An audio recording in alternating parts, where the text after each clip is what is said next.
حاليا أنا في هذا المكان وخلفي قصر السيف، هذا القصر المبارك، وأتوجه في هذه الرسالة المفعمة في روح المحبة والتقدير والمليئة بآلام وهموم أهل الكويت إلى مقام والدي حضرة صاحب السمو وسمو ولي عهده الأمين حفظهم الله وجعلهم لي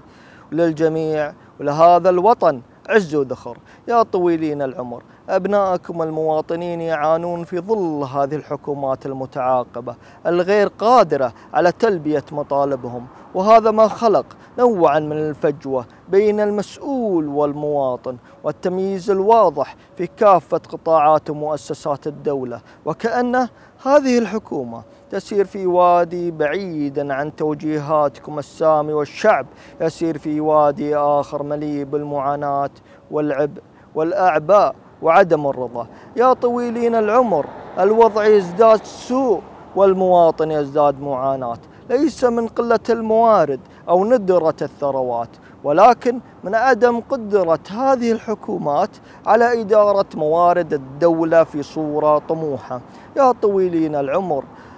من الطبيعي أن يكون لأي ديمقراطية أزمة، ولكن من غير الطبيعي أن لا يلبي المجلس والحكومة طموحات وآمال المجتمع الكويتي ويبيعون لهم الوهم وتكون أفعالهم على عكس أقوالهم. يا طويلين العمر، بعض قيادات الديوان اتهموا ولي نعمتهم الأمير الراحل وليس وهو على قيد الحياة، والبطانة مع الأسف الشديد جعلت المواطن يشعر أن هناك حاجز ما بينه وبينكم، فلا نلوم الناس إذا تكلموا أو عبروا، لأنهم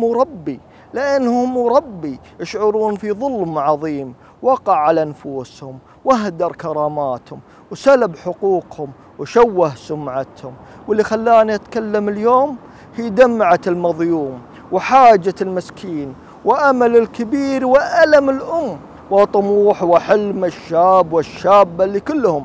بعد الله عز وجل أملهم فيكم كبير، كما هي مكانتكم العظيمة في نفسي وروحي وقلبي ووجداني.